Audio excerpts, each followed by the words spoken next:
सावधान ओडिशा आपण स्वागत। आज हूँ 26 फेब्रुआरी बुधवार। चलतु देखने देश विदेशर 15टी बड़ खबर। जदि एपर्यंत वीडियो को लाइक करना यथाशीघ्र वीडियो को लाइक करूँ जहाद्वारा ये गुरुत्वपूर्ण खबर आपण पाखे सर्वोदय पहुँच। नंबर 1 एणिकी आ बढ़नी धान किणा अवधि डेडलाइन दे राज्य सरकार। मार्च 31 पर धान नेबेनी सरकार। वर्तमान सुधा 65 लाख मेट्रिक टन धान संग्रह सरी। टार्गेट 90% धान संग्रह हो सारे। रबी फसल पर सरकार प्रस्तुति हेबे। एने जोगाण मंत्री कृष्णचंद्र पात्र सूचना देइचंती। सूचना अनुसार नवेम्बर 21 रु बरगढ़ धान किणा प्रक्रिया आरंभ होता। राज्य में प्रथम थर एमएसपी 2300 टंका 800 टंका इनपुट सहायता राशि सह चाषी क्विंटाल पिछा 3100 टंकार धान किणुंट राज्य सरकार। वर्तमान सुधा 65 लाख मेट्रिक टन धान संग्रह सरी। टार्गेट 90% धान संग्रह हो सारे। तेबे आउ 35 दिन पर धान किणवेनी सरकार। एने डेडलाइन स्थिर कर कटनी छटनी को और टोकन अव्यवस्था कारण पूर्व एकाधिक थर धान किणा अवधि राज्य सरकार बढ़ाई। नंबर 2 राशन कार्ड को नहीं आसिला बड़ अपडेट। कहार कार्ड कटब कि रही निष्पत्ति एपरिक अधिकारी मानक निर्देश दि जाए कहार भी कार्ड काटतु ना कि चाउल बंद करूँ ना। प्रकृत में जी गरीब थी कार्ड रही धनी लोक जदि कार्ड हाथेबे तेबे कटिब। आपण को आदौ व्यस्त हूँ ना। जदि आपंकर कार्ड कटि जाए तेज विभाग को जनातु। घटनार तदंत कर पुनः सामिल कर ग्रामांचल में मासिक 10,000 और सहरांचल 15,000 आईथिले कार्ड काटिबा निर्देश दि जाइछि। नंबर 3 कटक रे जागर पर सुरक्षा व्यवस्था कड़ाकड़ी। सहरर विभिन्न मंदिर जगिबे 10 प्लाटून फोर्स। महाशिवरात्रि विभिन्न शिव मंदिर में श्रद्धालुओं भिड़ नियंत्रण और शांति श्रृंखला सह कार्यक्रम परिचालना पर कटक कमिशनरेट पुलिस पक्षर व्यापक बंदोबस्त कर प्राय 10 प्लाटून फोर्स और स्थानीय थाना अधिकारी को नियोजित कर। थाना और रिजर्व ऑफिस महिला कन्स्टेबल मंदिर में अधिक संख्यार नियुक्त कर निष्पत्ति होइछि। पूजार्चना सकाळु ही भिड़ हेबो। तेणु सकाळु ही फोर्स नियोजित कर। दिन समय रही फोर्स अपराह्न पर्यंत रहिबे। पर द्वितीय शिफ्ट फोर्स अपराह्न 3टार आसबे। संध्या पर तथा मध्यरात्रि पर्यंत विभिन्न मंदिर में महादीप उठा जाए भिड़ रहिबो। तेणु द्वितीय शिफ्ट अधिक संख्यार सिपाही और महिला पुलिस नियोजित हेबे। नंबर 4 दुग्ध शीतलीकरण केन्द्र उद्घाटित होइछि। संबलपुर जिला एक दुग्ध शीतलकारी केन्द्र उद्घाटित होइछि। दुग्ध उत्पादन को प्रोत्साहित करने लक्ष्य में मंगलवार केन्द्र सरकार धर्मेन्द्र प्रधान यह उद्घाटन करिसेंति। एही दुग्ध शीतलीकरण केन्द्र निर्माण पर मोट 40 लाख टंका निवेश कर एवं दैनिक मोट 2000 लिटर दुग्ध संग्रह व्यवस्था कर। लोकार्पित दुग्ध शीतलीकरण केन्द्र द्वारा अंचलवासी विशेष भाव में छात्रछात्री माने पुष्टिकर क्षीर पाइपर। रोजगार एक माध्यम भाव दुग्ध चाषी मान आर्थिक स्थिति सुदृढ़ हो। आज पदक्षेप संबलपुर जिले में दुग्ध उत्पादन क्षमता वृद्धि सह यह वर्गर चाषी आर्थिक संबल को शक्त करने। नंबर 5 राज्य में 4 दिन जाए पाग सुखिला रे 2 ରୁ 3 डिग्री बढ़ रातिर तापमात्रा। आसंता 4 दिन जाए पाग सुखिला रही रातिर तापमात्रा 2 ରୁ 3 डिग्री बढ़। पाणीपाग विभाग एभली पूर्वानुमान करिछि। रविवार दिन फुलबाणी रातिर तापमात्रा सबुठु कम 12.5 डिग्री सेल्सियस थिला।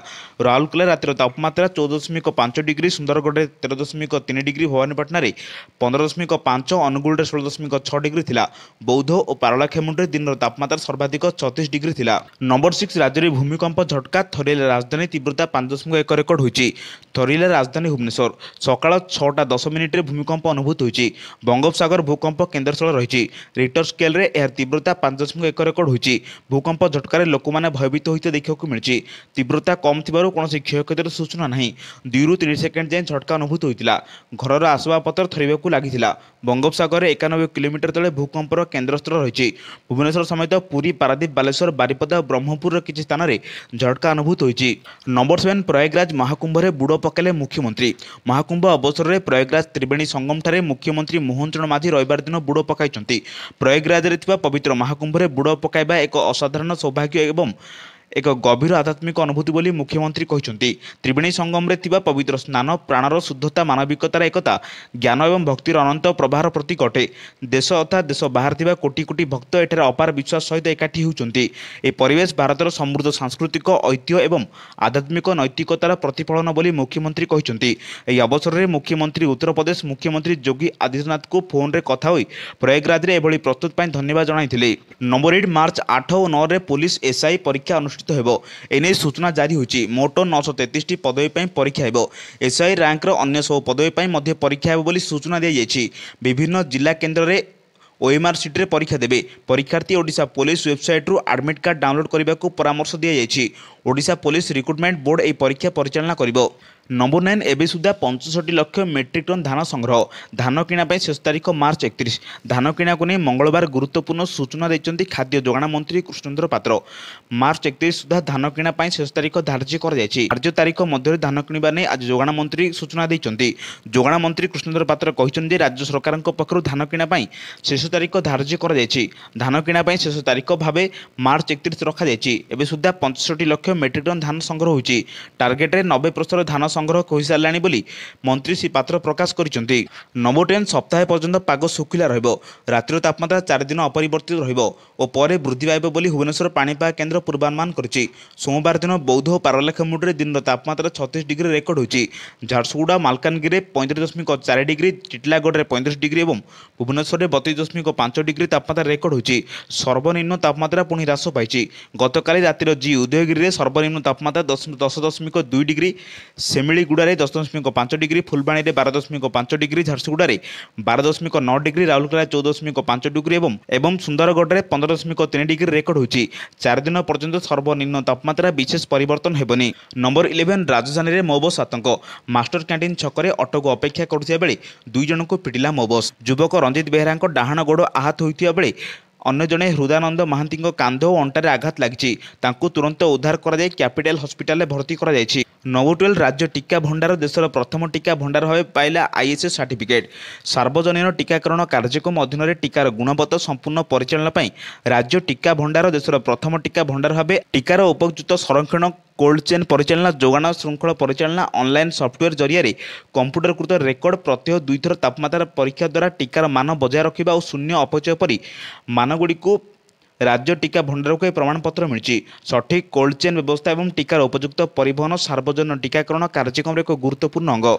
नंबर 13 मार्च शेष सुधा चयन हेब राज्य बीजेपी सभापति चयन विलंब प्रसंग में प्रतिक्रिया रखिले राज्य प्रभार विजय सामल सिंह तोमार कहले 31 मार्च पूर्व बीजेपी राज्य सभापति ना घोषणा हेब। राज्य बीजेपी सभापति किए हेब एपर्यंत दिल्ली कौन निर्देश आसी ना एने शीघ्र निर्णय नेबे बीजेपी जातीय नेतृत्व। 15 मार्च पूर्व राज्य सभापति निर्वाचन प्रक्रिया शेष करने को केन्द्र एवं ओडिशा दायित्व थिबा संजय जयसवाल आमे आलोचना कराजियो बोली प्रभारी विजय पाल सिंह कहते। सेपटे विभिन्न बोर्ड एवं निगम नियुक्ति मध्य प्रक्रिया आरंभ होता कहते राज्य प्रभारी। नंबर 14 आयकर फाइल करथिले भी कटिबनी राशन कार्ड फिजिकल वेरिफिकेशन करिवे राज्य सरकार एने लिस्ट डोर टू डोर बुली वेरिफिकेशन करने को अधिकारी को निर्देश दिया। इनकम टैक्स जदि कटा जाए तेज आदौ व्यस्त हुंतुनी जदि कटिजी विभाग को जनातु बोली अपील कले मंत्री तुरंत कर सामिल कर। ग्रामांचल मासिक 10,000 एवं सहरांचल 15,000 आईथिले कार्ड काटिबा निर्देश दिया। अभियोग आसूची जो मैंने आयकर फाइल कर कार्ड कटि जाऊँगी किंतु कहार कार्ड काटबेनी लिस्ट जाइए अधिकारी मानक पाखक से डोर टू डोर बुली देखिए कहार केते आय तापर कार्ड कटा। आज भी अधिकारी मानक निर्देश दि जाऊँगी कहार कार्ड काटतु ना कि चाउल बंद करूँ ना। नंबर 15 फेब्रुआरी 28 ओडिशा आसिबे केन्द्र स्वास्थ्य मंत्री जेपी नड्डा पुरी में जातीय स्वास्थ्य मिशन कार्यक्रम में जोगदेवे। यह कार्यक्रम में विभिन्न राज्यर स्वास्थ्य सचिव जोग देउछंती। ए समय केन्द्र स्वास्थ्य मंत्री सचिवों सह आलोचना करेंगे। सूचना अनुसार दिनिकिया ओडिशा गस्तर आसिबे जेपी नड्डा पुरी में आयोजित होगा जातीय स्वास्थ्य मिशन सह अनेक कार्यक्रम में जोगदेवे। यह समय मुख्यमंत्री मोहन चरण माझी और स्वास्थ्य मंत्री मुकेश महाली उपस्थित रहे। यह विभिन्न राज्यर स्वास्थ्य सचिव भी एथिरे सामिल हेबे। 28 रु 2 दिन धरी स्वास्थ्य सम्मेलन आयोजन हेबो। एहिभଳି गुरुत्वपूर्ण खबर पाइबा आम चैनल से जोड़ी रहंतु। ब्यूरो रिपोर्ट सावधान ओडिशा।